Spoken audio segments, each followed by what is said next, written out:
Assalamualaikum dan salam sejahtera. Nama saya Siti Nur Syamsina binti Muhammad Nur, bernomor matriks BB24110910. Dan hari ini kami daripada kumpulan 2 akan membentangkan tentang kes rasuah Khalida Zia. Secara ringkasnya, rasuah didefinisikan sebagai penyalahgunaan kuasa atau kedudukan untuk mendapatkan keuntungan peribadi, sama ada melalui wang, hadiah, ataupun keistimewaan lain. Rasuah dianggap sebagai salah satu jenayah yang paling serius kerana ia boleh merosakkan sistem pentadbiran dan menjejaskan kepercayaan rakyat. Dalam konteks kepimpinan, integriti sangat penting kerana ia menjadi asas kepada kepercayaan masyarakat terhadap pemimpin dan institusi kerajaan.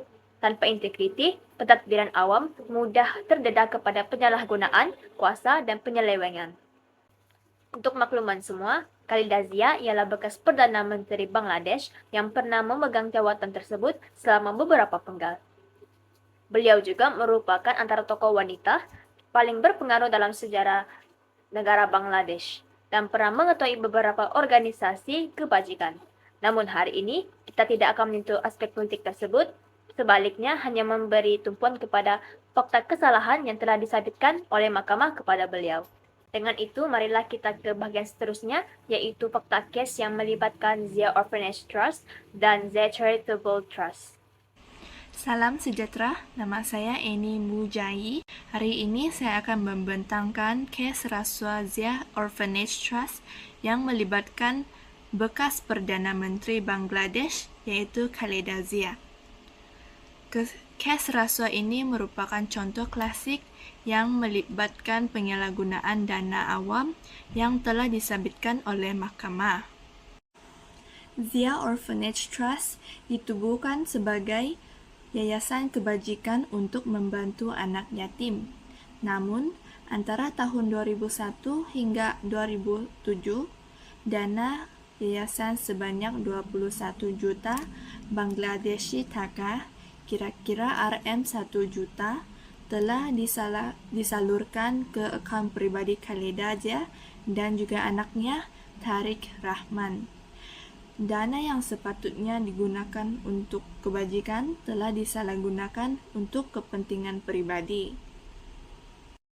Mahkamah mendapati terdapat transaksi kewangan yang mencurigakan dan dokumen palsu yang digunakan untuk menutup aktiviti rasuah ini. Sebagai contoh, wang yayasan yang dilaporkan digunakan untuk projek pembinaan yang sebenarnya tidak wujud.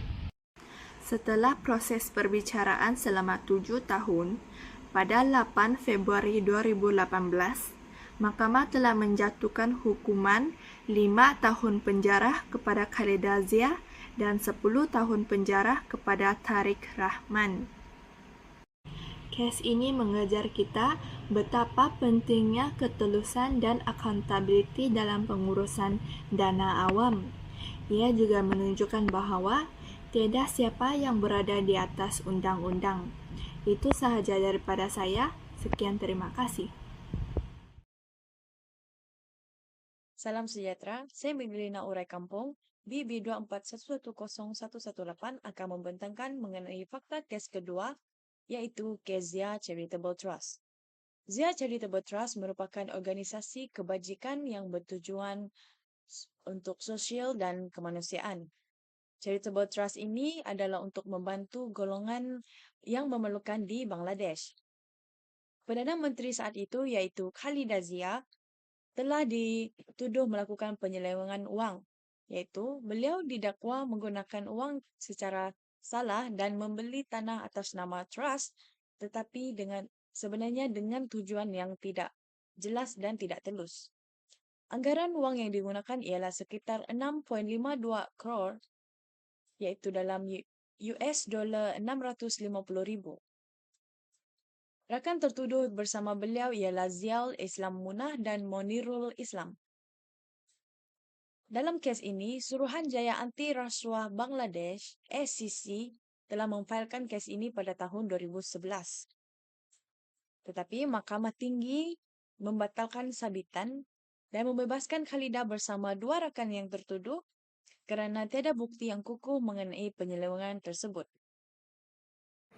Seterusnya, saya Natalie Chong dengan nombor metrik BB24110261 akan menerangkan bahagian ketiga, iaitu perjalanan undang-undang bagi kes rasuah yang melibatkan Khaleda Zia. Kes ini bermula dengan siasatan terhadap dua yayasan, iaitu Zia Orphanage Trust dan Zia Charitable Trust di antara tahun 2008 hingga 2011. Dengan itu, pada Februari 2018, beliau telah disabitkan bersalah oleh Mahkamah Hastaka dalam kes pertama kerana menyeleweng dana sebanyak 2.1 juta taka, iaitu anggaran RM100,000 dan dijatuhi hukuman penjara selama 5 tahun. Tidak lama kemudian, Mahkamah Tinggi pun menaikkan hukuman itu kepada 10 tahun. Kemudian, pada Oktober 2018, beliau disabitkan lagi dalam kes kedua yang berkaitan dengan Zia Charitable Trust, dan kes ini mengakibatkan beliau dijatuhi hukuman 7 tahun penjara serta denda. Dan sebabnya adalah kerana beliau telah menggunakan dana awam untuk yayasan peribadi. Pada Mac 2020 pula, kerajaan telah membenarkan beliau dibebaskan buat sementara waktu atas faktor kesihatan, terutamanya ketika wabak COVID-19. Namun begitu, walaupun beliau kini tidak dipenjarakan, tetapi sabitan tersebut masih kekal sah dari sudut undang-undang pada ketika itu. Tuntasnya, fokus kami dalam pembentangan ini adalah pada sabitan yang telah ditetapkan dan bukannya terhadap keputusan mahkamah yang berlaku selepas tahun 2024. Assalamualaikum dan selamat sejahtera. Nama saya Nur Aminatul, pemegang nombor metrik BE24160695. Saya akan membentangkan impak kes rasuah yang telah berlaku kepada masyarakat dan pengajaran yang boleh diambil daripada kes ini. Mari kita lihat bagaimana rasuah di peringkat tertinggi memberi kesan yang besar kepada masyarakat dan institusi negara. Pertama sekali, kita akan lihat kepada kesan kes rasuah ini kepada masyarakat. Yang pertama adalah kemerosotan kepercayaan terhadap institusi. Kes ini telah melemahkan keyakinan rakyat terhadap sistem politik dan kehakiman. Rakyat yang ada telah mempersoalkan integriti parti politik dan pemimpinnya. Yang kedua, peningkatan kesedaran masyarakat. Kes ini telah mencetus keinginan rakyat untuk menuntut keadilan dan membuat reformasi terhadap anti rasuah. Yang ketiga, kesan sosial dan psikologi. Rakyat merasa kecewa dan marah kerana ketidakadilan yang berlaku akibat daripada penyalahgunaan dana. Yang keempat, penuntutan reformasi. Terdapat desakan untuk memperbaiki sistem kehakiman untuk mewujudkan mekanisme pemantauan terhadap parti pemimpin politik. Yang terakhir adalah perhatian daripada antarabangsa. Kes ini telah membuka mata dunia terhadap cabaran yang dihadapi oleh negara yang sedang membangun dalam membasmi rasuah. Beralih kepada pengajaran. Yang pertama, kepimpinan ketulusan dalam pentadbiran. Ketulusan merupakan asas kepercayaan rakyat terhadap kerajaan. Yang kedua, reformasi undang-undang dan penguatkuasaan. Undang-undang anti rasuah ini perlulah ditegaskan untuk mewujudkan institusi kehakiman yang bebas daripada campur tangan politik. Seterusnya, pengawasan terhadap pemimpin politik. Pemimpin politik yang memimpin sebuah negara perlulah sentiasa diawasi untuk memastikan mereka tulus dalam menjalankan tugas agar tidak berlaku penyalahgunaan kuasa. Seterusnya, peranan masyarakat sipil. Masyarakat sipil perlu melibatkan diri secara aktif untuk menuntut accountability daripada pemimpin. Seterusnya, nilai integriti dalam kepimpinan. Pemimpin perlu memimpin dengan meletakkan diri mereka sebagai teladan dan nilai integriti perlulah diutamakan dalam memimpin sebuah negara. Yang terakhir adalah sokongan antarabangsa. Sokongan antarabangsa ini perlu dibuat untuk membantu negara yang sedang membangun untuk memperbaiki institusi anti rasuah mereka. Sebagai penutup, kes rasuah Ini merupakan satu pengajaran penting kepada kita semua. Ia menunjukkan bagaimana rasuah merosakkan sebuah institusi, melemahkan masyarakat dan menghalang pembangunan. Oleh itu, kita harus berusaha untuk memupuk budaya integriti, accountability, dan ketulusan demi masa depan yang lebih baik. Sekian, terima kasih. Salam sejahtera kepada Dr. Suhaimi. Nama saya Erika. Hari ini saya akan membincangkan tentang impak dan pengajaran daripada kes rasuah Khalidah Zia, iaitu bekas Perdana Menteri Bangladesh. Kes ini melibatkan penyelewengan dana kebajikan, iaitu duit yang sepatutnya digunakan untuk rumah anak yatim tetapi telah disalahgunakan untuk kepentingan peribadi. Perkara ini bukan sahaja mencetuskan kontroversi politik tetapi turut memberi kesan besar kepada ekonomi negara dan kesejahteraan rakyat. Pertama sekali, impak kepada ekonomi iaitu akan menjejaskan keyakinan pelaburan asing.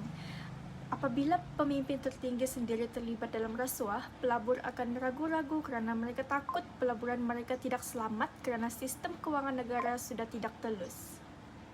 Akibatnya, pelaburan dari luar negara akan menjadi perlahan dan ini akan memberi kesan langsung kepada pertumbuhan ekonomi. Pertumbuhan ekonomi menjadi perlahan apabila pelaburan kurang, peluang pekerjaan kurang dan pembangunan negara akan menjadi terbantut. Selain itu, kewangan negara menjadi tidak stabil. Duit kerajaan yang sepatutnya digunakan untuk projek pembangunan dan kebajikan rakyat telah pun disalahguna. Akhirnya, rakyat yang paling rugi kerana mereka tidak mendapat manfaat yang sepatutnya, sedangkan pemimpin yang tidak amanah pula yang mendapat keuntungannya. Daripada kes ini, ada beberapa pengajaran penting yang boleh kita ambil. Pertama sekali, pemimpin perlulah jujur dan amanah. Mereka memegang tanggungjawab besar dalam menguruskan dana awam.